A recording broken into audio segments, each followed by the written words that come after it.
예수 안에 소망이 있네. 내 빛과 힘 나의 노래. 환난 중에 도우시는 주 나의 견고한 반석.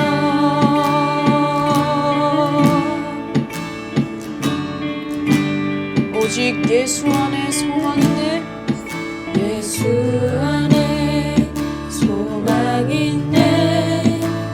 내 빛과 힘 나의 노래.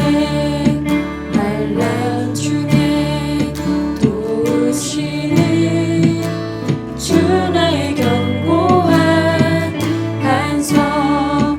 크신 사랑 크신 평화 두려움에서 날 건지네. 내 위로자 내 모든 것 주 사랑 안에서이다.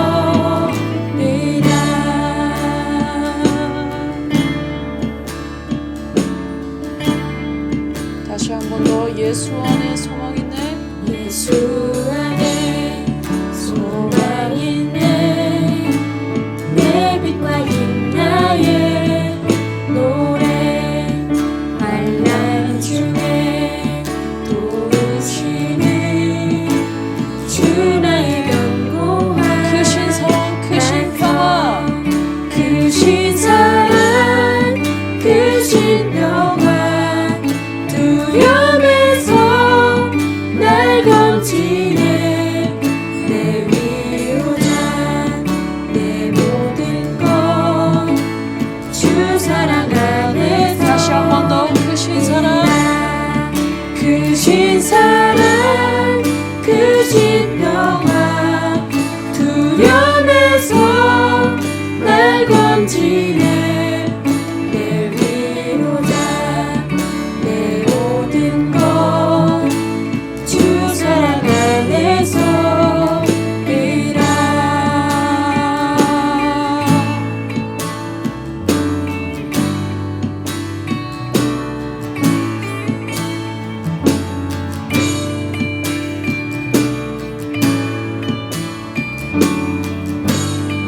주 예수의 능력으로 주 예수의 능력으로 내 속에 두려움 없네.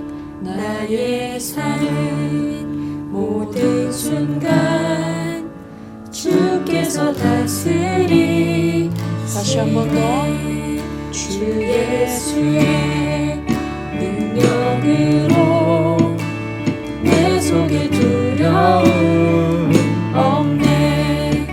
나의 사는 모든 순간 주께서 다스리시네. 주께서 다스리.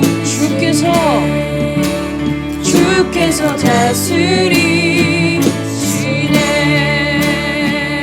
어느 것도 주 손에서 어느 것도 주 손에서 날 빼앗지 못하리라. 주 오신 날 기다리며 주 능력 안에서. 어느 것도 주 손에서 어느 것도 주 손에서 날 빼앗지 못하리라. 주 오신 날 기다리며 주 능력 안에서이라. 어느 것도 주 손에서 날 빼앗지 못하리라. 주 오신 날 기다리며 주 능력 안에서이라.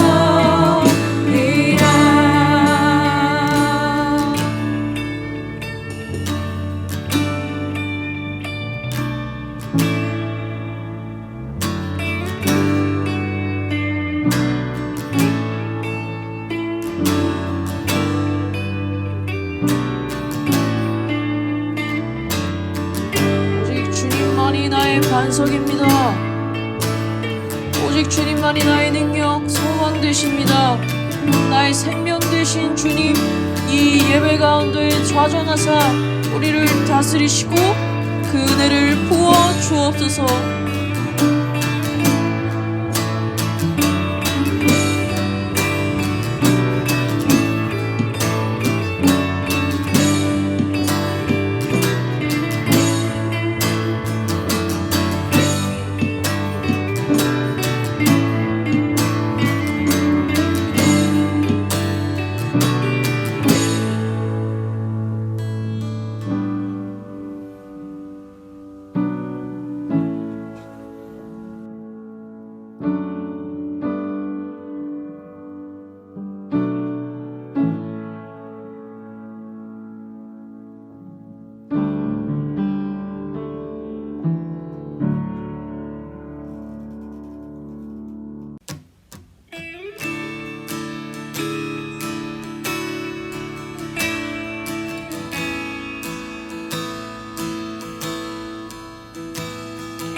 예수 나의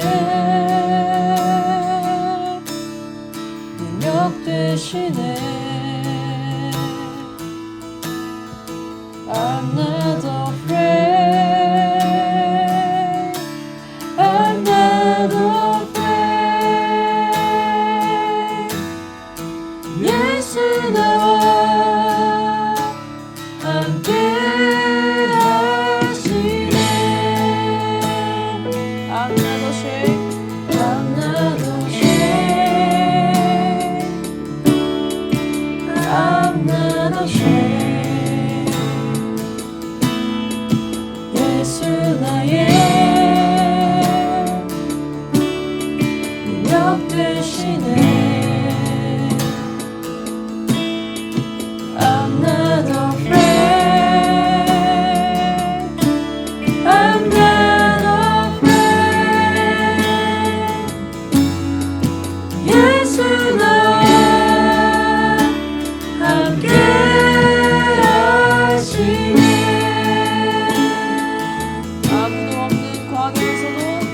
아무도 없는 광야에서도 보이지 않는 어둠 속에도 주님 나와 영원토록 함께 하시네. 걷어가는 등불 끄지 않으신 사랑 갈대 꺾지 않으시니 예수 나의 좋은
not ashamed. I'm not ashamed. 예수 내 능력 되시네. 임마누엘 임마누엘 임마누엘 임마누엘 예수 내 안에 계시네.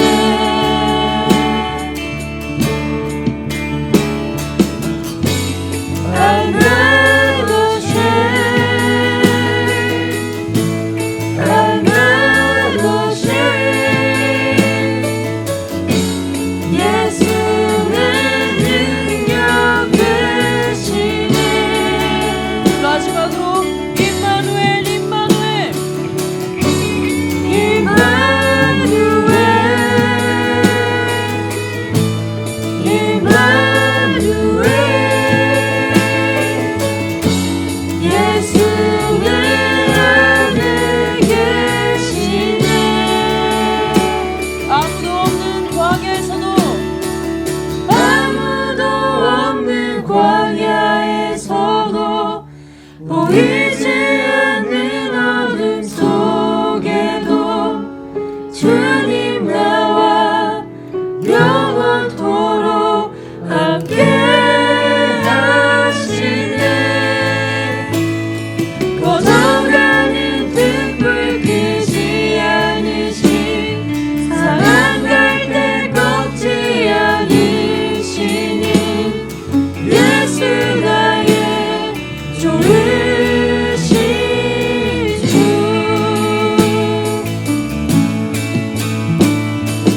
아무도 없는 광야에서도 보이지 않는 어둠 속에도 주님 나와 영원토록 함께 하시네. 걸어가는 등불 끄지 않으신 사랑 갈대 꺾지 않으시는 예수 나의 좋으신 주. 예수 나의 좋으신 주 예수 나의 좋으신 주. 예수 나의 좋으신 주 예수 나의 좋으신 주. 함께 기도합시다. 황폐하고 어두운 이 땅 가운데 보내신 그 예수 그리스도, 어둠 가운데 빛으로 오신 그 예수 그리스도를 지금 이 상황과 환경 가운데서 바라보고 오직 그 예수님만 소망되어 그렇게 믿음으로 또한 나아가며 이 시간 우리에게 주어지는 말씀을 우리들의 심령 가운데 깊이 새길 수 있도록 우리 함께 기도하며 나아가겠습니다.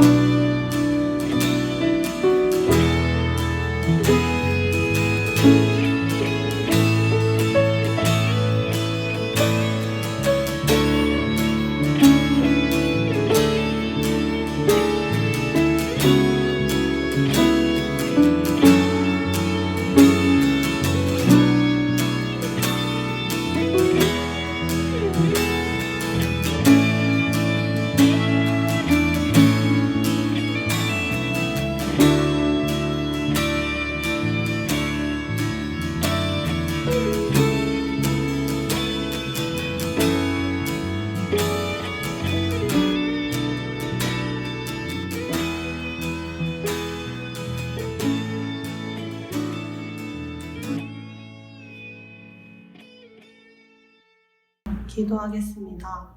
사랑이 많으신 하나님 아버지, 코로나 바이러스로 인하여 많은 어려움을 겪고 있지만 그럼에도 불구하고 이렇게 주님을 예배할 수 있게 해주심에 감사드립니다. 내가 서 있는 곳 어디서나 하나님을 예배합니다라고 저희가 고백했던 것처럼 상황과 환경 가운데 휩쓸리지 않고 각각의 장소에서 영성 예배로 예배를 하게 해주심에 감사드립니다.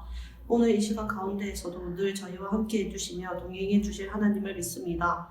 갓들인 각각에게 이 예배를 통하여 필요한 것들을 공급하여 주시고 채워주셔서 이 어려운 시기 가운데에서도 은혜로 살아가게 하시고 믿음으로 이겨내게 하여 주시옵소서.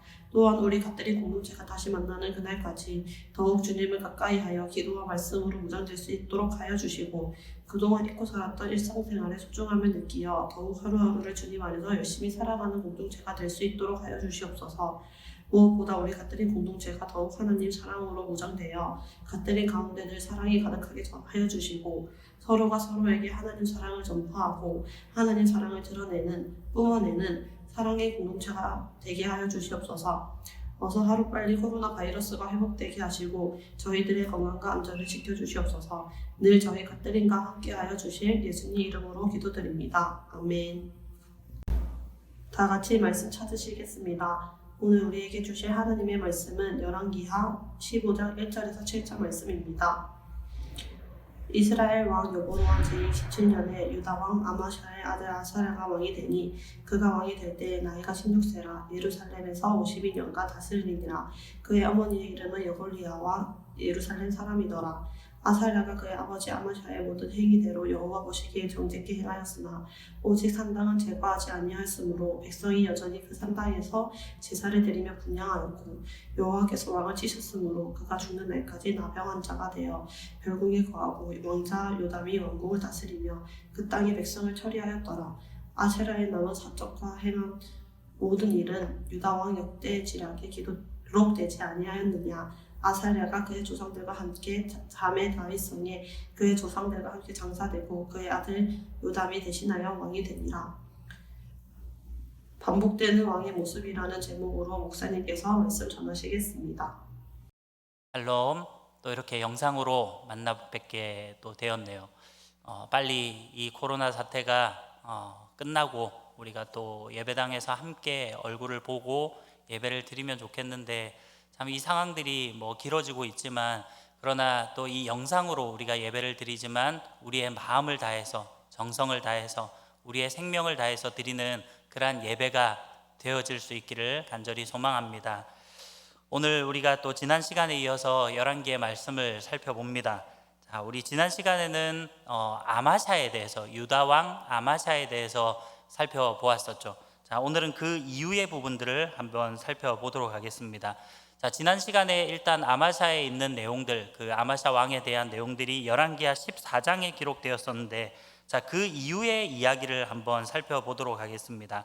자, 23절부터 보면 이제 북이스라엘의 또 새로운 왕에 대해서 소개를 합니다. 자, 23절 말씀해 보니까 유다의 왕 요아스의 아들 아마샤 제15년에 이스라엘의 왕 요아스의 아들 여로보암이 사마리아에서 왕이 되어 41년간 다스렸으며 그렇게 이야기를 합니다. 자, 지금 아마샤가 통치하고 있던 그 시절에 북이스라엘에서는 새로운 왕이 또 새롭게 세워졌는데 자, 그 왕의 이름이 바로 여로보암이라고 이야기를 합니다. 자, 여로보암 이러면 여러분들이 누가 기억납니까? 그렇죠. 북이스라엘의 초대 왕이었던 여로보암이 생각나죠.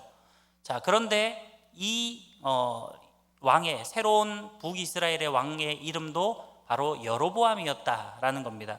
그래서 우리가 보통 많은 성경학자들이 구분을 지을 때 이 지금 우리가 본문에서 살펴보는 이 여로보암 왕을 여로보암 2세라고 보통 그렇게 부릅니다.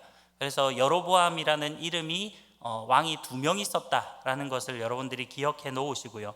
자, 어쨌든 이 여로보암이 왕이 되었는데 무려 41년간을 통치를 합니다.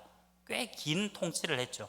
자, 그런데 이 여로보암의 2세에 대한 그런 평가를 보니까 24절에 여호와 보시기에 악을 행하여 이스라엘에게 범죄하게 한 느밧의 아들 여로보암의 모든 죄에서 떠나지 아니하였더라, 그렇게 이야기를 합니다. 자, 이 여로보암 왕이 바로 북이스라엘의 초대 왕이었던 여로보암의 길로 행했다.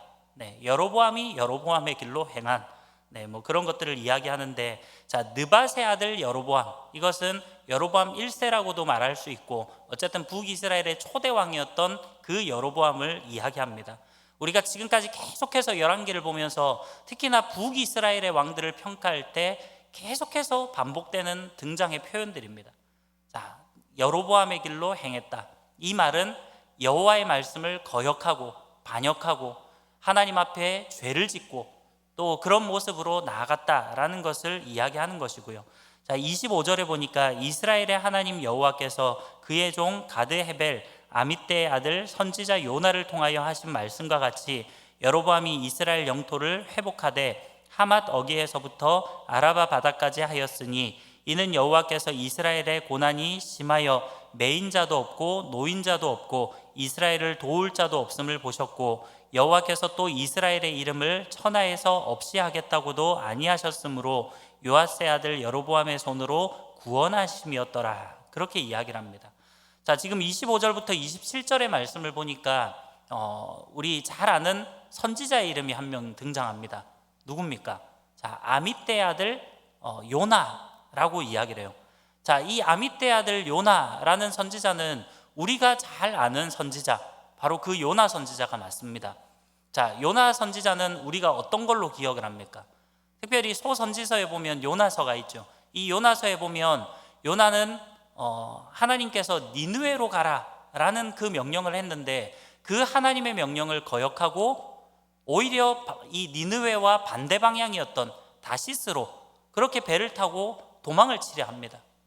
그랬다가 결국은 뭐 우리가 잘 아는 대로 뭐 고래 뱃속에 이렇게 얘기를 하지만 어쨌든 큰 물고기 뱃속에 3일 동안 뭐 거기에 잡아먹혀서 뭐 아마 큰 물고기니까 이 뭐 1호 생선이니까 이빨이겠네요. 뭐 어쨌든 큰 물고기가 이빨로 요나를 확 깨물어서 뭐 그렇게 삼킨 것이 아니라 그냥 아마 통째로, 워낙 큰 물고기니까 뭐 이 통째로 이 요나 선지자를 삼킨 것 같아요. 그러니까 그 큰 물고기의 뭐 위 속으로 이렇게 들어가서 3일 동안 있은 거죠.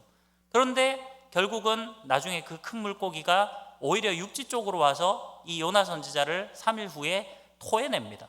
자, 그렇게 해서 목숨을 건지고 나서 하나님 앞에 뭐 그 고래 뱃속에서 뭐 물고기 뱃속에서 회개를 했던 그 선지자, 그래서 나중에는 니느웨에 가서 결국 하나님의 말씀을 전했던 그 선지자가 바로 요나 선지자입니다. 근데 이 요나 선지자를 통해서 무슨 말씀을 했다고 합니까? 바로 여로보암이, 이 여로보암 2세가 이스라엘 영토를 회복하는 그런 이야기를 했다라고 기록하고 있어요. 자, 그리고 실제로 이 여로보암 2세는 수많은 영토를 확장하는, 영토를 되찾는 그런 일들을 많이 감당했습니다. 다시 말하면 이 여로보암 2세는 무려 41년이나 되는 통치 기간 동안에 많은 영토를 회복했다라는 것입니다. 근데 그 이유는 무엇이라고요? 26절에 보면 여호와께서, 하나님께서 이스라엘의 고난이 심하여 매인자도 없고 노인자도 없고 이스라엘을 도울 자도 없음을 보셨고, 이렇게 이야기를 합니다. 다시 말하면 이 여로보암 2세 시대는 사실상 북이스라엘이라는 한 나라의 그런 시대로 볼 때는 가장 태평성대했던 그런 시대를 우리가 살펴볼 수 있습니다. 특별한 뭐 이야기들도 나오지 않고요, 언급들이 나오지 않아요.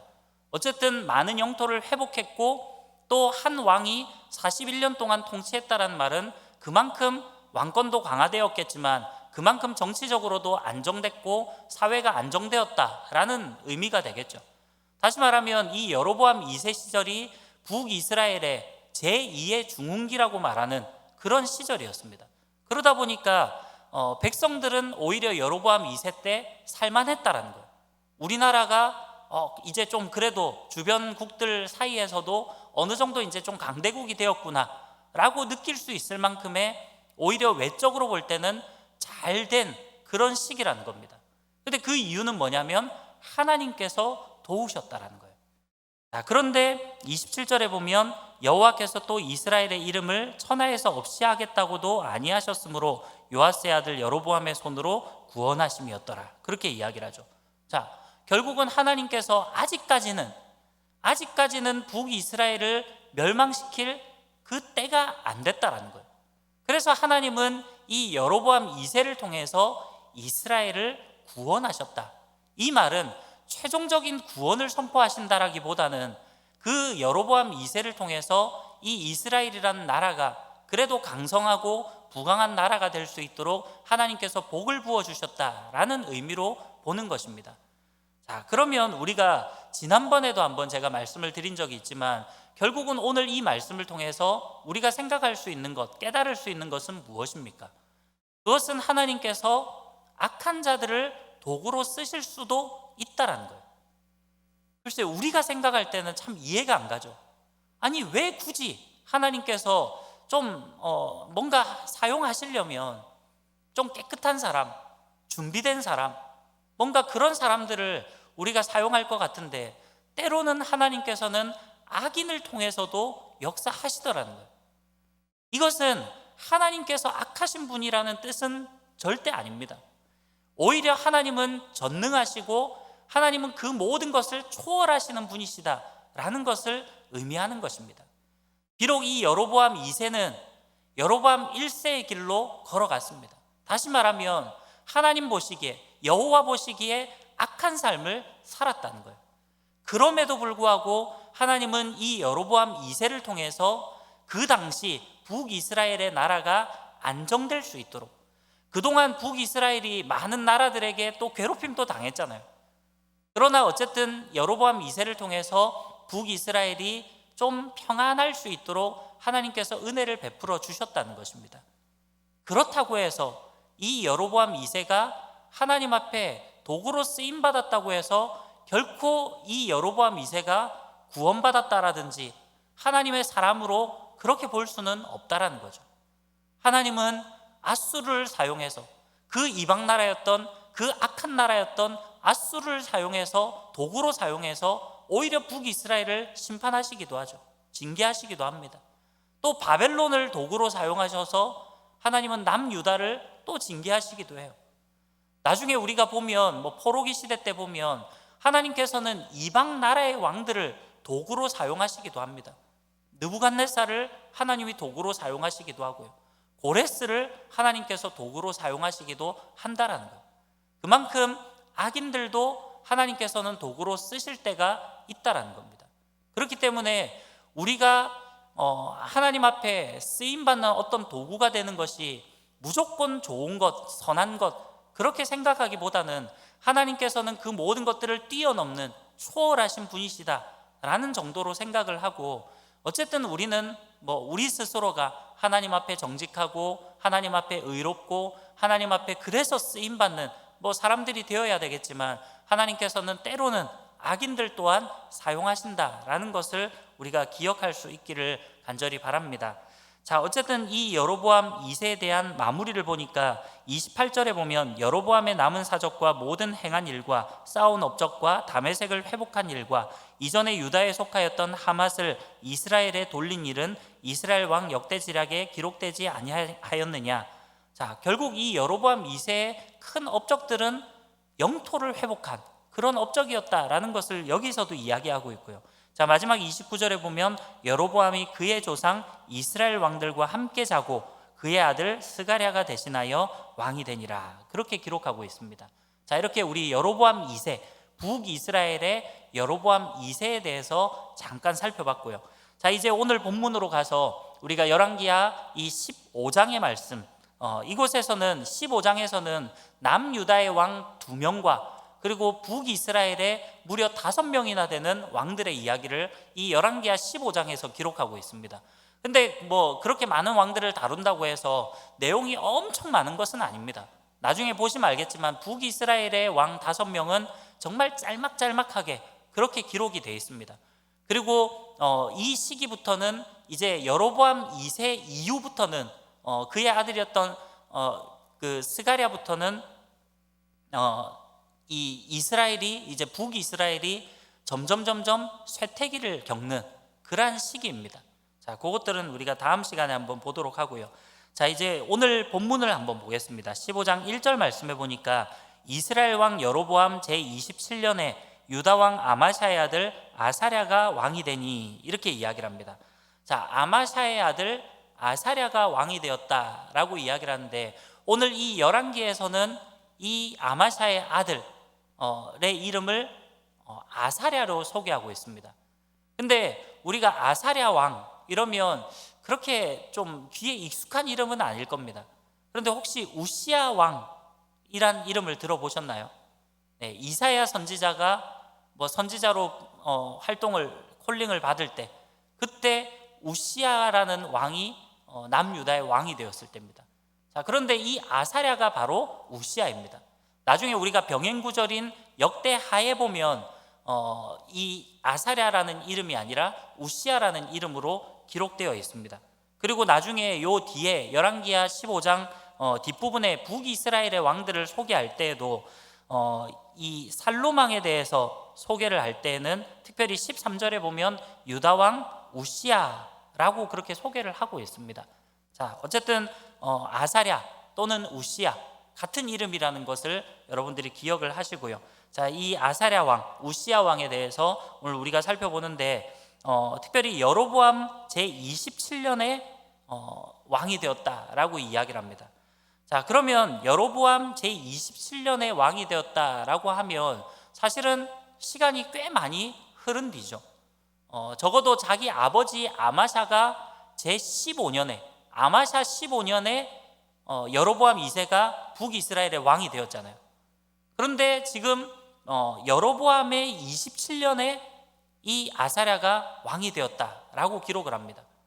근데 실제 이 아마샤 왕은 통치기간, 전체적인 통치기간 자체가 29년밖에 되지 않습니다. 자, 그러면 이게 시간이 조금 사실은 맞지가 않아요. 시간의 계산이 맞지가 않습니다. 그러면 중간에 상당한 시간들이 한 13년 정도 되는 시간들이 공백이 생깁니다. 그러면 이것을 어떻게 봐야 되느냐? 그래서 어떤 성경학자들은 이것이 잘못 기록된 것이다. 여로보암 29년이 아니라 여로보암 15년이 되어야 된다. 또는 14년이 되어야 된다. 이런 주장을 하는 학자들도 있습니다. 그러나 대부분의 학자들은 그렇게 보지 않고 바로 이 기간은 아마도 아버지인 아마샤와 아들이었던 이 아사랴, 우시야 이 두 왕이 아버지와 아들이 서로 함께 공동으로 통치했던 기간으로 봅니다. 자, 어쨌든 이런 건 참고사항으로 여러분들 혹시나 성경을 제가 이 이야기 안 했으면 아예 모르고 지나갈 수도 있었겠지만 혹시나 또 성경을 꼼꼼하게 읽는 우리 지체들 입장에서는 뭐가 연대가 안 맞는 것 같은데 이렇게 궁금증을 또 가질 수도 있기 때문에 제가 참고사항으로 말씀을 드립니다. 어쨌든 중간에 공동 통치 기간이 있었다라는 것을 생각해 볼 수 있고요. 또 나중에 오늘 이야기 뒷부분에 보면 이 아사랴의 이 우시야의 아들이었던 요담과 또 공동으로 통치하는 기간들이 또 나오게 됩니다. 자, 어쨌든 그런 기간이라고 보시면 되고요.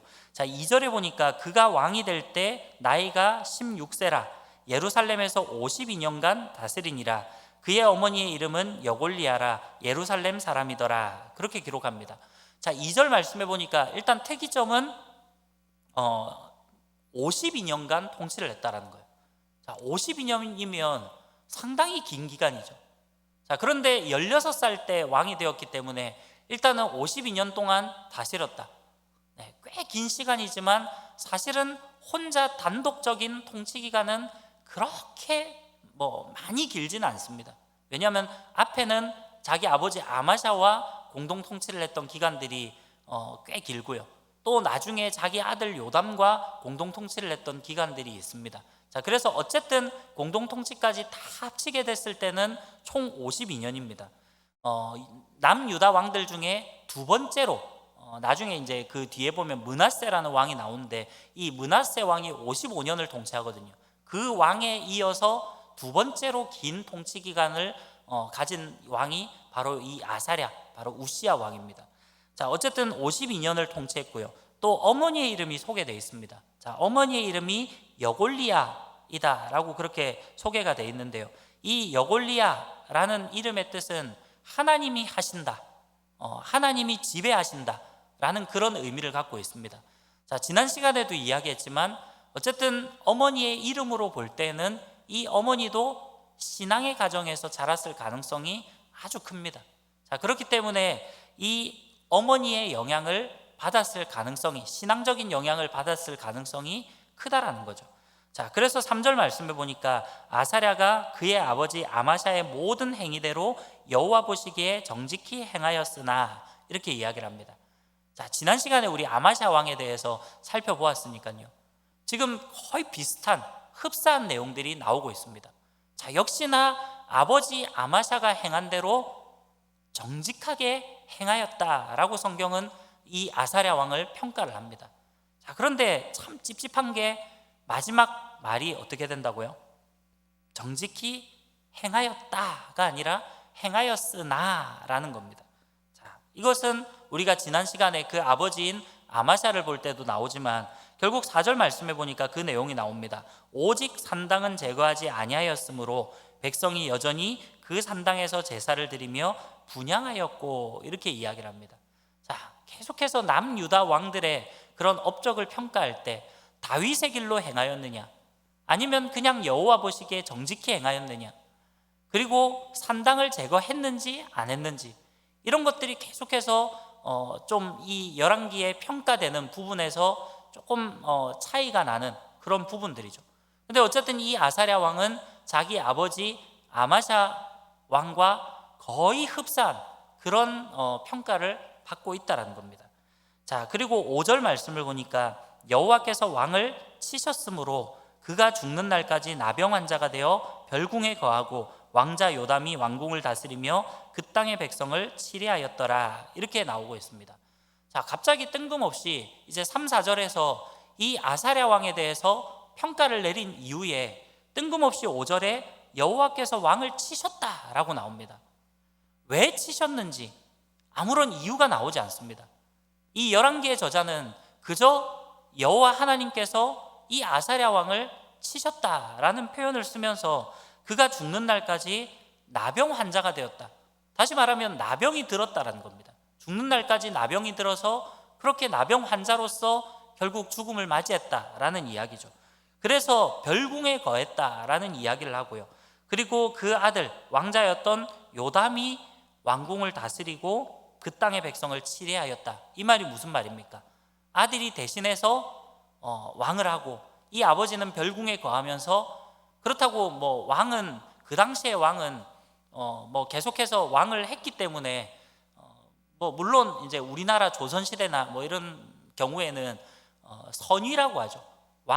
아직 왕이 살아 있음에도 불구하고 그 아들에게 먼저 왕위를 물려주는 선위를 하고 본인은 상왕이 되는 뭐 그런 일들도 있습니다. 심지어 뭐 물론 그건 선위하고 싶어서 한 건 아니지만 태조 이성계 같은 경우에는 뭐 그 둘째 아들이었던 정종이 왕이 되었다가 나중에 또 다섯째 아들이었던 이방원, 뭐 이 태종이 왕이 되면서 상왕보다도 더 그때 살아 있었거든요, 이성계가. 그래서 태상왕이 되는 뭐 이런 일들도 있습니다. 그러나 보통 이 당시에 고대 근동 지역에서는 왕이 보통 죽을 때까지 왕을 하는 그런 것들이 보통의 관례였습니다. 그래서 왕이 건강상이나 이런 것들로 통치를 못할 때에는 왕은 그대로 있지만 그 아들이 거의 왕의 역할을 대신해서 하고 뭐 일종의 섭정이라고 말할 수 있겠죠. 뭐 그런 역할을 했다라는 것을 이 5절에서 이야기를 합니다. 자, 그러면서 6절과 7절 말씀해 보니까 전형적인 열왕기의 그런 마무리를 짓고 있습니다. 아사랴의 남은 사적과 행한 모든 일은 유대왕 역대지락에 기록되지 아니하였느냐? 아사랴가 그의 조상들과 함께 자매 다윗 성에 그의 조상들과 함께 장사되고 그의 아들 요담이 대신하여 왕이 되니라. 네, 너무나도 평범하게 그렇게 열왕기의 전형적인 한 왕의 마무리를 그렇게 기록하고 있습니다. 자, 그렇다면 오늘 이 짧은 내용이지만 이것을 가지고 우리가 이 아사랴 왕에 대해서, 우시야 왕에 대해서 모든 것을 다 말할 수가 없어요. 왜 하나님께서 이 아사랴를 치셨는지, 왜 나병에 들었는지, 이런 이유들이 이 열왕기에는 정확하게 기록되어 있지 않습니다. 자, 그러나 오늘 병행구절인 역대하를 보면 이 내용이 좀 더 상세하게 기록이 되어 있습니다. 자, 자, 이제 우리 여러분들 성경책을 가지고 있을 테니까 역대하 26장을 한번 펼쳐 보시면 좋을 것 같아요. 자, 펼치는 시간을 잠깐 드리겠습니다. 자, 역대하 26장을 여러분들이 한번 찾으시면 좋을 것 같아요. 자, 역대하 26장에 보면 이제 이 유다 왕 아사랴에 대해서, 여기서는 역대하에서는 우시야라고 아마 기록이 되어 있을 겁니다. 자, 이제부터는 뭐 제가 편의상 그냥 우시야로 쓰겠습니다. 자, 우시야 왕에 대해서 이 역대하 26장에서 기록을 하고 있습니다. 자, 1절에 보니까 유다 온 백성이 나아가 16세 된 우시야를 세워 그의 아버지 아마샤를 대신하여 왕으로 삼으니 아마샤 왕이 그의 열조들의 묘실에 누운 후에 우시야가 엘롯을 건축하여 유다에 돌렸더라. 뭐 이런 내용들이 나옵니다. 이것은 우리 그 전에 열왕기에 보면, 열왕기 14장에 보면 이 내용들이 그대로 기록이 되어 있습니다. 자, 그 다음에 3절에도 우시야가 왕위에 오를 때 나이가 16세라 예루살렘에서 52년간 다스리니라. 그의 어머니의 이름은 여골리하여 예루살렘 사람이더라. 오늘 열왕기 우리 본문의 말씀 3절과 거의 똑같은 그런 이야기를 합니다.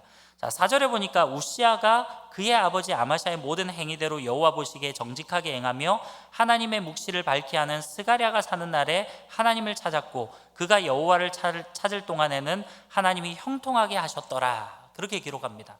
자, 이제 오늘 병행구절인 이 역대하 26장에서는 4절 말씀은 우리 열왕기 지금 15장, 열왕기 하의 15장 말씀과 뭐 별 다르지 않아요. 그러나 부정적인 이야기들은 기록이 되지 않습니다. 아까 열왕기에서는 뭐라고 기록되어 있습니까? 정직하게 행하였으나 오직 산당은 제거하지 않았다라는 부정적인 이야기들을 하죠. 그런데 이 역대하에서는 굳이 산당 제거하지 않았다라는 그 부정적인 이야기들은 하지 않습니다. 제가 지난번에도 한번 이야기를 했지만 이 역대기는 제사장이 기록했고 특히나 남유다 왕들에 대한 이야기입니다. 북왕국 이스라엘의 왕들에 대해서는 기록하지 않습니다. 역대기는 오직 그 중심이 남유다에 가 있습니다. 자, 그러다 보니까 굳이 산당을 제거하지 않은 그 부정적인 이야기들은 이 역대하 기자가 하지 않은 거예요. 자, 어쨌든 뭐 그 5절의 내용에 보면 무슨 이야기를 합니까? 자, 스가랴가 하나님의 묵시를 밝히 하는 스가랴가 사는 날에, 자, 스가랴라는 선지자가 사는 날 동안에는 하나님을 찾았다. 그리고 그가 여호와를 찾을 동안에는 하나님이 형통하게 하셨다. 이런 내용이 등장을 합니다. 자, 스가랴 선지자가 살아있는 날 동안, 자, 어디선가 많이 본 듯한 표현이 나오죠. 자, 누가 기억이 납니까? 남유다의 요아스 왕이, 여러분들 혹시 기억이 나십니까? 네, 요아스 왕이 어땠습니까? 자기의 고모부이자 그 당대의 대제사장이었던 여호야다가 살아있는 날 동안에, 여호야다가 사는 날 동안에는 하나님 앞에 정직히 행하였으나 이렇게 평가가 됐죠. 오늘 이 우시야 왕도 비슷한 평가가 나옵니다. 자, 뭐라고 얘기를 한다고요? 스가랴가 사는 날에 하나님을 찾았다. 이 말은 반대로 뒤집어 말하면 무슨 말이겠습니까? 스가랴 선지자가 죽은 이유로는 하나님을 찾지 않았다라는 이야기가 될 수 있다는 거죠.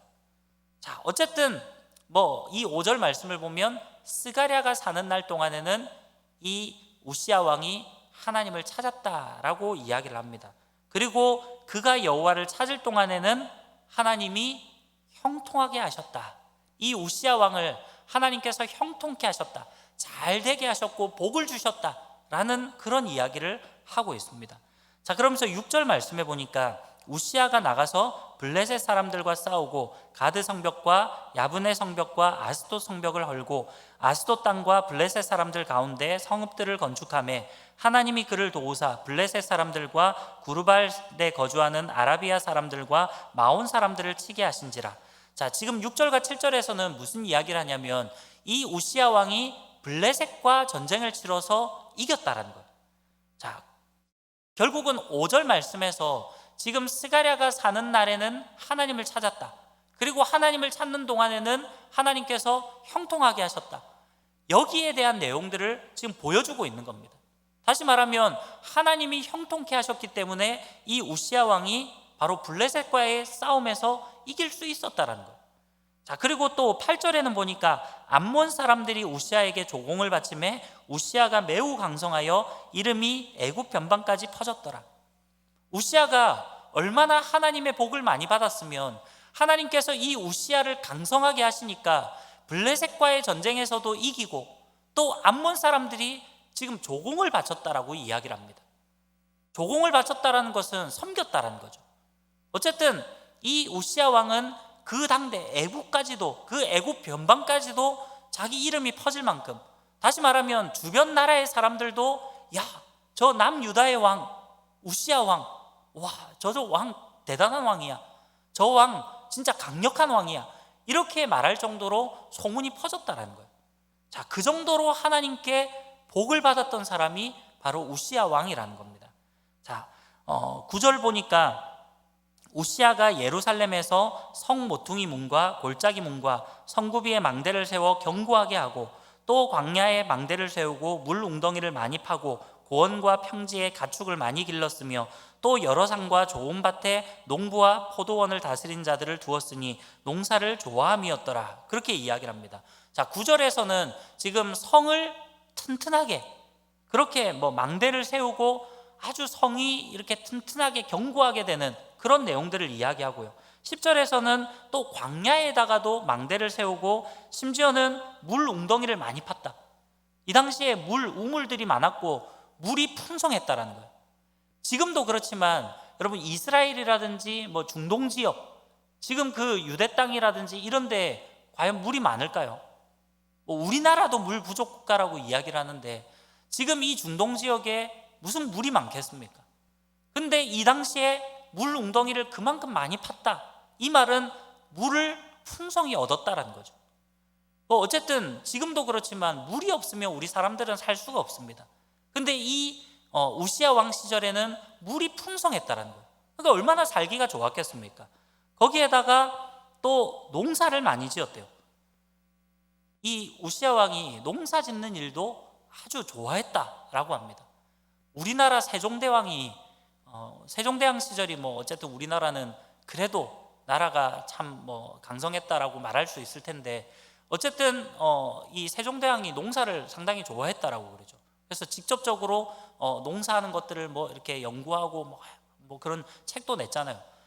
그런 것처럼 이 우시아 왕도 농사에 관심을 가졌고, 농사에 관심을 가졌다는 것은 어쨌든 그 당대에는 많은 백성들이 농사를 원활하게 잘했고 많은 수확물을 거뒀고, 이 말은 먹고 살기 좋았다는 거예요. 나라가 그만큼 풍요롭고 또 성도 견고했고 또 외세나 이런 것들이 침입이 없이 나라가 아주 부강한 나라가 되었다는 거죠. 그러니까 52년이나 통치할 수 있는 거죠. 아까 북이스라엘의 여로보암 왕, 여로보암 2세를 이야기할 때도 무려 41년이나 되는 통치기간, 이것은 정치적으로 볼 때는 어쨌든 여로보암 2세가 나름대로 나라를 잘 이끌어 갔다라는 거예요. 오늘 이 우시아 왕도 마찬가지입니다. 우시아 왕도 어쨌든 정치적으로 볼 때는 이 나라를 잘 통솔해 갔다라는 거예요. 근데 그 이유가 뭐라고요? 바로 하나님께서 복을 주셨기 때문에, 하나님께서 이 우시아 왕에게 형통의 복을 부어주셨기 때문에 가능했다라는 거예요. 아까 여로보암 2세도 마찬가지입니다. 비록 여로보암 2세는 악한 왕이었을지라도 하나님이 이스라엘을 기억하시고 하나님이 복을 주시니까 나라가 강성했다라는 거예요. 이 남유다도 마찬가지로 하나님께서 우시아 왕을 사용하시고 우시아 왕에게 형통의 복을 주시니까 이 남유다가 너무나도 살기 좋은 그런 나라가 되었다라는 겁니다. 자, 그래서 11절 말씀해 보니까 11절부터 이제 그 뒤의 내용은 또 군사력에 대해서 이야기를 합니다. 자, 11절에 보면 우시아에게 또 싸우는 군사가 있으니 서기관 여이엘과 병영장 마아세야가 직접 조사한 수요대로 왕의 지휘관 하나냐의 휘하에 속하여 떼를 지어 나가서 싸우는 자라. 족장의 총수가 2600명이니 모두 큰 용사요 그의 휘하의 군대가 30만 7500명이라. 건장하고 싸움에 능하여 왕을 도와 적을 치는 자이며 우시아가 그의 온 군대를 위하여 방패와 창과 투구와 갑옷과 활과 물맷돌을 준비하고 또 예루살렘에서 재주 있는 사람들에게 무기를 고안하게 하여 망대와 성곽 위에 두어 화살과 큰 돌을 쏘고 던지게 하였으니 그의 이름이 멀리 퍼짐은 기이한 도우심을 얻어 강성하여짐이었더라. 자, 11절부터 15절까지는 이 당시 이 우시야 왕 시대에 얼마나 군사력이 강했는지를 보여주고 있습니다. 군사력들이 강했고 또 군대의 숫자도 많았고 심지어는 이때에는 정말로 모든 것들이 풍성했다는 거예요. 갑옷이나 활이나 창과 방패 모든 무기들도 하여튼 풍성히 갖추고 있었다. 그 말은 결국은 정치적으로도 또 경제적으로도 군사적으로도 그 어느 것 하나 빠질 것 없이 이 우시야 왕이 통치하던 시대에 남유다가 너무나도 풍요로운 시대가 되었다라는 거예요. 결국 이것을 이루신 분은 우시야가 잘해서가 아니라 하나님이 우시야 왕에게 형통의 복을 주었기 때문에 가능하다라는 겁니다. 자, 그런데 아까 우리가 5절 말씀을 다시 한번 기억해 보십시오. 우시야가 어떠할 때 형통했다고요? 바로 하나님의 사람이었던 스가랴 선지자가 살아있는 날 동안에 하나님을 찾았고 그 하나님을 찾을 때 하나님께서 형통의 복을 주셨다라고 기록하고 있는 것입니다. 사랑하는 우리 청년 여러분, 지금 몇 주째 어쩌면 이 열왕기를 우리가 시작하면서 지금까지 조금의 다른 이야기들을 할지는 모르겠지만 여러 왕들의 이야기가 나왔지만 계속해서 공통적으로 우리가 살펴보는 부분들이 무엇입니까? 그것은 왕들이 하나님 앞에 정직하게 행하고 하나님을 바로 찾고 하나님을 온전히 예배하고 나아갈 때에는 이들 가운데 나라 가운데 형통함이 있었다라는 거예요. 하나님이 통치하시고 하나님이 다스릴 때는 나라가 잘 되고 복을 얻는 그런 은혜가 있었다라는 겁니다.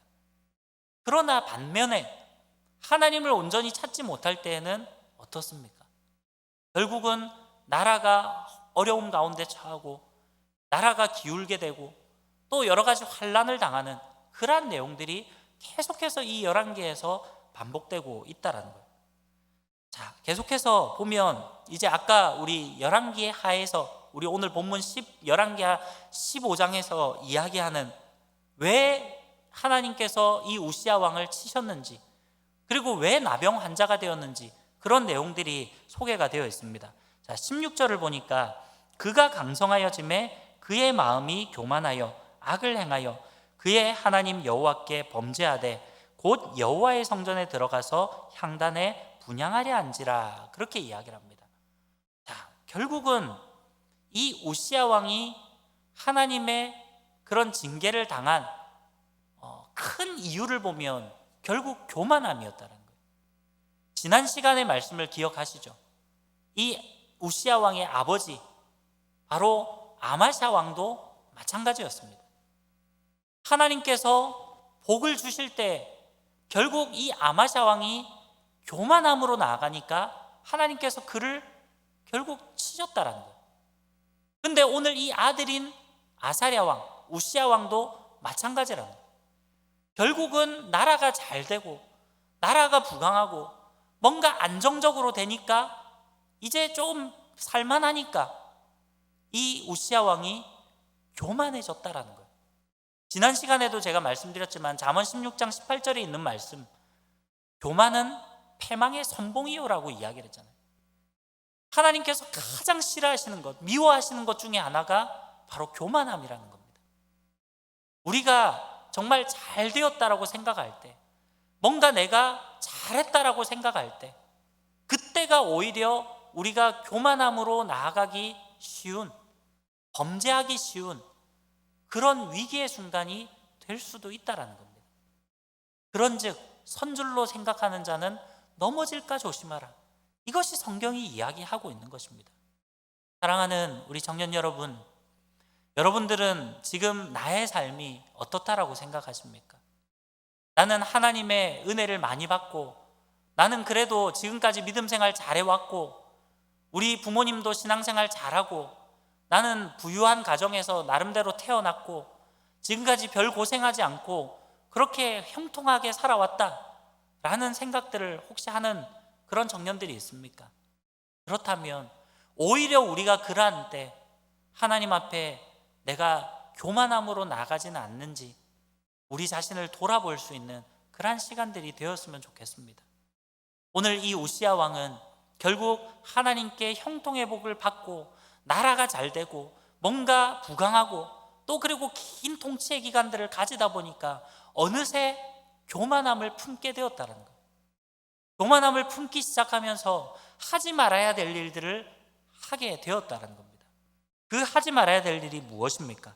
아까 우리가 읽었던 그 16절 말씀에 보니까 바로 왜 나병에 들었는지 그 이유가 나옵니다. 16절 하반절에 보면 뭐라고 얘기를 합니까? 곧 여호와의 성전에 들어가서 향단에 분향하려 한지라, 그렇게 이야기를 합니다. 자, 자기가 직접 제사장만이 할 수 있는 그 성전에서 하나님의 제단에다가 향단에다가 자기가 제사를 직접 지내려고 했다라는 겁니다. 그럼 이 대목에서 또 생각나는 사람이 있지 않습니까? 바로 이스라엘의 초대 왕이었던 사울 왕이 생각나죠. 사울이 사무엘 선지자를 기다리지 못하고 자기가 스스로 제사를 집례했던 그런 내용들을 우리가 기억을 할 겁니다. 오늘 이 아사랴 왕, 바로 우시야 왕도 똑같은 그런 죄를 범했다는 거예요. 다시 말하면 나라도 풍요롭고 뭔가 승승장구하고 내가 잘 되고 뭔가 그렇다 보니까 내가 다 할 수 있는 것처럼 느껴지는 거예요. 내가 모든 것을 다 하면 되겠지. 아마 그 안에 그런 교만한 마음들이 들었던 것 같아요. 그래서 이제는 아예 제사마저도, 이 말은 다시 말하면 정치, 경제, 사회, 문화, 교육, 모든 영역을 이 우시야 왕이 자기가 다 자기의 통치하에 있었을 거 아니에요. 근데 이제는 종교마저도, 다시 말하면 신앙마저도 자기가 스스로 통제하고 자기가 제어하겠다라는 거예요. 내가 직접 제사 드리고 내가 백성들을 통제하고 백성들의 그 신앙, 그 종교생활, 그것마저도 내가 통제를 해야 되겠다라는 교만함을 가졌다라는 겁니다. 자, 그렇게 할 때 결국 17절에 보니까 제사장 아사랴가 여호와의 용맹한 제사장 80명을 데리고 그의 뒤를 따라 들어가서, 자, 이렇게 이야기를 합니다.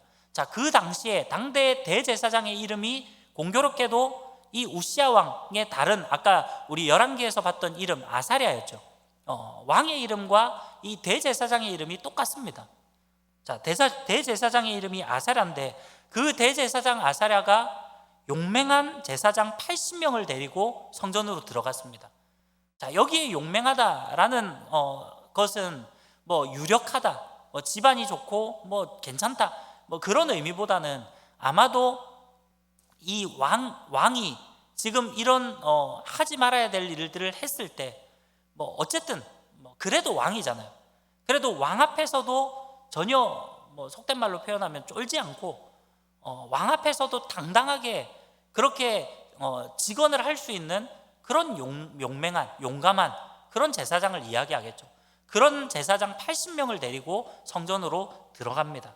자, 그래서 18절에 보니까 우시야 왕 곁에 서서 그에게 이르되 우시야여, 여호와께 분향하는 일은 왕이 할 바가 아니요 오직 분향하기 위하여 구별함을 받은 아론의 자손 제사장들이 할 바니 성소에서 나가소서. 왕이 범죄하였으니 하나님 여호와에게서 영광을 얻지 못하리이다. 그렇게 이야기를 합니다.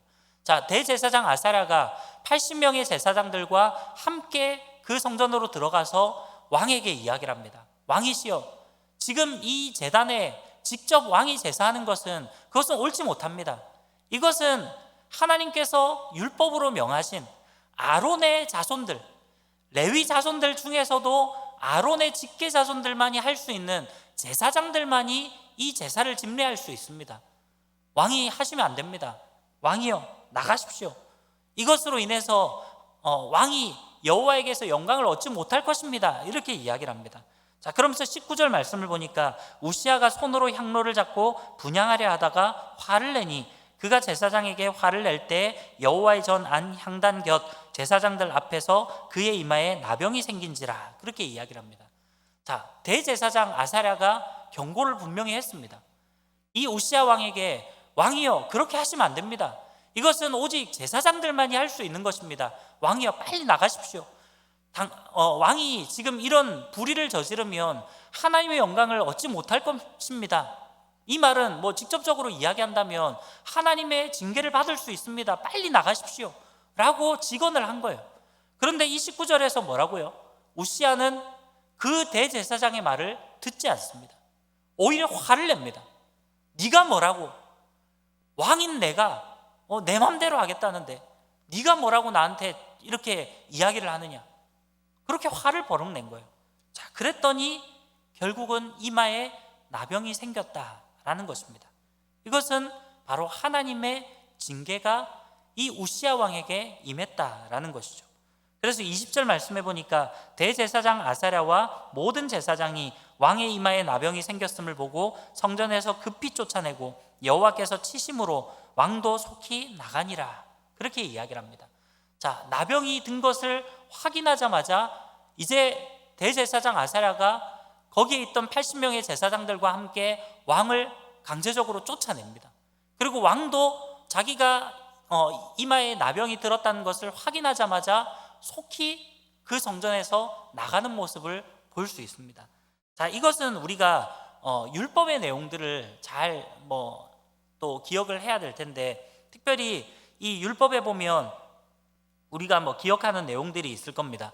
레위기를 우리가 볼 때 부정한 사람들은 그 공동체 밖으로 나가야 됩니다. 성 밖으로 나가야 돼요. 성 안에 거주할 수가 없습니다. 특별히 레위기 13장 45절 46절에 보니까 이렇게 기록하고 있는데, 나병 환자는 옷을 찢고 머리를 풀며 윗입술을 가리고 외치기를 부정하다 부정하다 할 것이요 병 있는 날 동안은 늘 부정할 것이라. 그가 부정한즉 혼자 살되 진영 밖에서 살지니라, 그렇게 이야기를 합니다. 혼자서 살라, 진영 밖에서 살으라 라고 이야기를 합니다. 자, 이것은 율법으로 정한 바입니다. 그래서 당시에 나병 환자들이 고립이 되었다라는 거예요. 나병에 걸리면 힘들었던 이유 중에 하나가, 물론 살이 썩어져가는 그런 육체적인 고통도 힘들었겠지만 가장 고통스러운 것은 무엇이냐면 바로 공동체 밖으로 떠나가야 된다는 거예요. 다시 말하면 그 사회 속에서 고립이 되고 너무나도 이제 외로움을 겪게 되는, 혼자서 살아가야 되는 그런 삶을 살아갈 수밖에 없는 그런 안타까운 처지에 있는 위치가 바로 나병 환자였다는 거예요. 자, 그동안 우리가 나병 환자에 대해서도 많이 또 나오기도 했지만, 어쨌든 이 우시아 왕이 바로 이마에 나병이 들어서 성전에서 쫓겨나는 그런 내용들이 나오고 있습니다. 자, 그래서 뒤에 보면 21절 말씀에 우시아 왕이 죽는 날까지 나병 환자가 되었고, 나병 환자가 되매 여호와의 전에서 끊어져 별궁에 살았으므로 그의 아들 요담이 왕궁을 관리하며 백성을 다스렸더라. 자, 이거는 아까 우리 본문 열왕기 15장에 마지막에 나왔던 그런 말씀이죠. 자, 그래서 22절 23절에 보면 우시아의 남은 시종 행적은 아모스의 아들 선지자 이사야가 기록하였더라. 우시아가 그의 조상들과 함께 누움에 그는 나병 환자라 하여 왕들의 묘실에 접한 땅 곧 그의 조상들의 곁에 장사하니라. 그의 아들 요담이 대신하여 왕이 되니라. 결국 나병 환자였기 때문에 그 왕들이 묻혀지는 그 묘실에 접한 땅, 그 인근에 묻혀졌다라는 것을 이 역대하는 기록하고 있습니다. 자, 오늘 우리가 살펴보는 내용들은 여기까지인데요. 결국은 우리가 지난 시간에도 그렇고 오늘 이 우시아 왕에 대해서도 그렇고 계속해서 2주 연달아 똑같은 아버지와 아들의 똑같은 모습이 반복되고 있습니다. 또 아버지 아마샤와 이 아들 우시아의 관계뿐만이 아니에요. 지금까지 우리가 살펴보았던 수많은 왕들, 특히나 남유다의 왕들을 보면 대체적으로 오늘 이 우시아 왕과 같은 모습들이 너무나도 많다는 거예요. 우리가 또 이전에 보았던 요아스 왕도 마찬가지죠. 여호야다가 살아있는 날 동안에는 하나님을 잘 섬기고 성전 수리도 하고 나름대로 선한 왕으로서 그렇게 모습을 잘 보였음에도 불구하고 결국 말년에는 하나님을 떠나고 하나님을 찾지 않고 죄악 가운데 나아가고 그러므로 인해서 하나님 앞에 징계를 당했던 그런 연약한 인간의 모습, 그것을 오늘 이 열왕기를 통해서 또 역대기를 통해서 우리가 그 이스라엘 왕들의 이야기를 통해서 살펴볼 수 있다라는 겁니다. 이것을 통해서 우리가 깨달아야 될 것은 무엇입니까? 결국 우리 또한 마찬가지라는 거예요. 우리가 이 땅 가운데 살아가는 날 동안 우리는 하나님을 정직하게 섬기고 믿고 행하는 그러한 삶을 살아가야 됩니다. 우리가 하나님을 믿는다고 말하면서 우리가 온전히 하나님 앞에 나아가지 못한다면 결국 오늘 이 우시아 왕과 같이, 아마샤 왕과 같이, 요아스 왕과 같이, 아니 그 수많은 왕들과 같이 우리 또한 결국 인생의 말년에 하나님 앞에 징계를 받고, 또 뭐 구원에 대해서는 제가 뭐라고 말씀드릴 수는 없습니다. 그것은 하나님의 영역이기 때문에 뭐 구원을 받았다 못 받았다, 살아생전에 그래도 잘 믿었는데 어떻게 하냐, 그것은 구원의 문제는 일단 하나님 앞에 우리가 좀 더 뭐 하나님의 영역이기 때문에 그렇게 제가 뭐 직접적인 말씀을 드리진 않겠지만, 그러나 적어도 어쨌든 우리가 정말 인생의 말년에 가서 하나님 앞에 징계를 당하고 심판을 당하는 그런 일들은 없어야 되지 않겠습니까? 사랑하는 우리 청년 여러분, 오늘 이 말씀을 통해서 다시 한번 하나님께서 우리에게 주시는 그 메시지를 여러분들이 붙들 수 있기를 간절히 바랍니다. 계속해서 성경은 지금까지 복잡한 이야기를 하는 것 같지만 사실은 성경은 복잡하지 않습니다.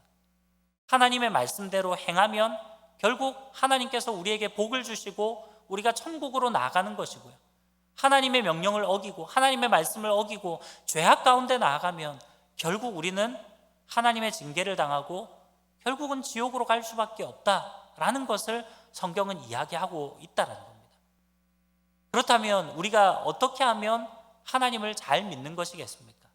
그것은 바로 예수님께서 우리에게 말씀하셨듯이 두 가지의 큰 계명을 이야기하잖아요. 먼저는 하나님을 사랑하고, 둘째는 그와 같으니 내 이웃을 내 몸과 같이 사랑하라 라는 것입니다. 이것이 우리의 삶에 되어질 때 우리가 정말 하나님의 자녀라고 그렇게 말할 수 있는 그러한 정말 하나님의 백성으로서의 삶을 살아가게 되는 것입니다. 사랑하는 우리 청년 여러분, 정말 여러분들이 하나님을 온전히 믿고 섬길 수 있는 그러한 저와 여러분들이 되었으면 좋겠습니다. 지금 온 나라가 어지럽고 온 세상이 혼란 가운데 있는 그러한 상황 가운데 있지만, 그럼에도 불구하고 우리가 하나님을 온전히 믿는 하나님의 백성으로서 또 많은 사람들을 위해서 우리가 기도하고 중보하고 우리가 이 세상 가운데 빛과 소금의 역할을 감당하는 그러한 삶을 살아가야 될 줄로 믿습니다. 어쩌면 이제 뭐 이 코로나 사태가 점점 이제는 확진자가 그렇게 예전만큼은 많이 나오진 않고요, 오히려 이제 완치되어진 그런 치료자들이 더 많이 나오고 있죠. 그래서 이제 점점 우리나라는 이 코로나 사태가 종식되어 가는, 아직 끝난 것은 아니지만 그런 상황 가운데 있습니다. 그럴 때 우리가 교회에서 좀 모여서 예배 드려도 되지 않을까라는 생각을 하지만, 그럼에도 불구하고 우리가 계속해서 이렇게 영상으로 예배를 드리는 이유는 다른 게 아니에요. 우리가 코로나 바이러스에 걸릴까봐 그게 두렵고 그게 무섭고 그래서 우리가 교회에 모이지 않겠습니까? 그것은 아닙니다. 저도 마찬가지지만 코로나 바이러스 걸린다고 해서 사실 그렇게 치사율이 높은 것도 아니고요, 사실 그게 두려운 것이 아닙니다. 우리가 그것이 두려워서가 아니라, 그럼에도 불구하고 우리가 이렇게 영상으로밖에 예배를 드릴 수 없는 이유는 바로 우리가 이웃을 내 몸과 같이 사랑하라는, 그것을 어쩌면 실천하는 의미에서 지금은 나라 전체적으로 또 이런 가운데 있기 때문에 우리가 많은 믿지 않는 자들에게도 덕을 끼치고 선을 행하고, 그래도 교회가 앞장서서 또 우리가 많은 선한 일들을 한다라는 것을 오히려 또 보여주기 위한, 꼭 이것이 보여주기식은 아니지만요, 실질적으로 우리가 그런 선한 삶을 살아가기 위해서 우리가 이렇게 불편하지만 영상으로 예배를 드리고 있는 것입니다. 사랑하는 우리 청년 여러분, 정말로 하나님을 온전히 사랑하고 하나님을 온전히 믿고 섬기고, 이것은 조금 더 확장해서 바로 하나님을 생명 다해 사랑하면서 동시에 우리의 이웃을 내 몸과 같이 사랑할 수 있는 그런 믿음을 가지고 우리가 하나님의 뜻 가운데 나아갈 때, 오늘 이렇게 처음의 모습은 좋았지만 결국은 마지막으로 가면 실패한 모습처럼 보이는 그런 왕들의 모습이 아니라, 오히려 지금보다도 내일이, 내일보다도 모레가 앞으로 10년 후가, 20년 후가 우리의 삶이 계속해서 점진적으로 신앙이 성장하고 더 성화되어져 가고 더 하나님의 모습을 닮아가고 더 하나님의 뜻 가운데 행함으로 결국 하나님께서 우리를 바라보실 때 잘하였도다, 착하고 충성된 종아, 그렇게 칭찬받을 수 있는 그러한 삶을 살아가시는 저와 여러분들이 되시기를 간절히 소망합니다. 이 시간 우리 말씀을 생각하면서 함께 기도하도록 하겠습니다. 사랑과 은혜가 풍성하신 하나님, 하나님께서 우리 사랑하는 청년들 오늘 이 시간에도 비록 이렇게 영상으로 예배드리지만 우리가 또 하나님의 말씀을 듣고 하나님 앞에 찬양하고 하나님 앞에 경배함으로 나아가게 하심을 감사합니다. 무엇보다도 우리의 마음을 주님께서 붙들어 주시옵소서. 또 이렇게 밖에 예배드릴 수 없지만 그러나 또 이런 예배 가운데서도 우리가 더욱더 하나님의 은혜를 간구하며 나아가오니 하나님께서 우리 가운데 놀라운 은혜를 더하여 주시고 오히려 우리의 심령 가운데 우리가 있는 그 처소에서 우리가 더욱더 하나님을 만날 수 있는 그러한 놀라운 은혜를 부어 주시옵소서. 오늘 이 우시야 왕이 정말 하나님 보시기에 정직한 삶을 살았음에도 불구하고 결국 스가랴 선지자가 죽은 이후에는 하나님 앞에 온전히 나아가지 못하고 하나님 앞에 범죄했던 그러한 모습들을 봅니다. 결국은 하나님의 징계를 받고 나병에 걸리고 그렇게 비참한 모습으로 나아갔던 그러한 모습을 바라볼 때 하나님, 우리는 정말 이러한 우시야 왕의 모습과 같이 나아가지 않도록 도와주시고 하나님, 오히려 우리의 이전 모습보다 우리의 나중 모습이 더 하나님 보시기에 합당한 그러한 삶으로 나아갈 수 있는, 하나님께서 우리의 삶을 바라보실 때 너무나도 기뻐하시고 우리를 바라보실 때 잘하였도다, 착하고 충성된 종아, 그렇게 칭찬받을 수 있는 우리 모두의 삶이 되어질 수 있도록 인도하여 주시옵소서. 우리가 주님 앞에 나아가오니 하나님, 우리의 모습을 주님이 친히 받아주시고 우리가 앞으로 이 땅 가운데서도 빛과 소금의 역할을 감당하며 세상 많은 사람들을 또 사랑하며 우리가 내 이웃을 내 몸과 같이 사랑하는 것들을 직접 우리의 삶으로 실천할 수 있는 그러한 우리 모든 청년들 될 수 있도록 인도하여 주시옵소서. 우리가 어느덧 4주째 이렇게 영상으로 예배를 드리고 있습니다. 아버지 하나님, 우리의 모든 상황들 주님께서 인도하여 주시기를 원합니다. 하루속히 이 코로나19 사태가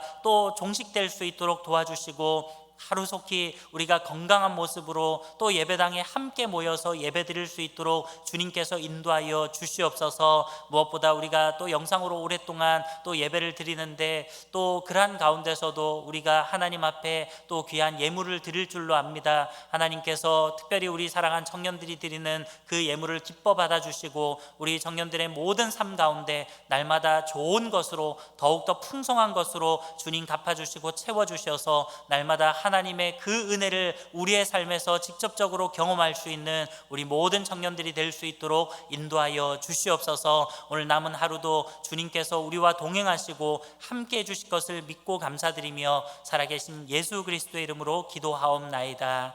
아멘.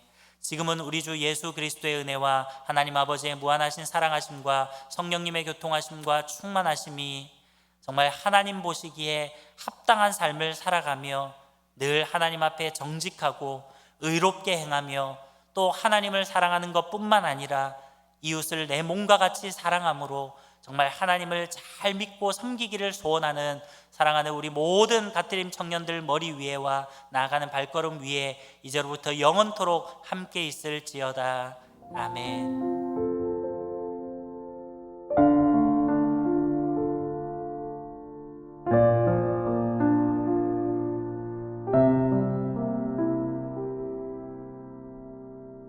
2020년 4월 20일 주일청년부 예배 광고 시작하도록 하겠습니다.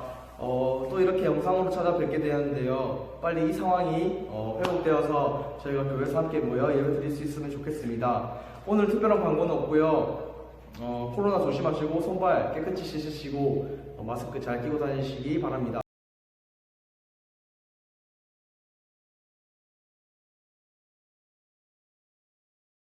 그러면 청년구호 외치도록 하겠습니다. 청년부 거제를 넘어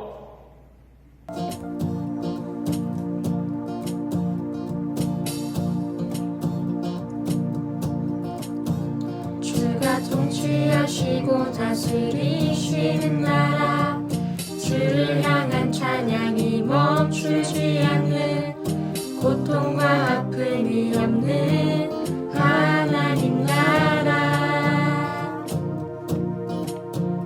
먼저 그의 나라와 그의 의를 구할 때 모든 것 더하리라 말씀하신 주 세상 염려 내려놓고 주께 경배해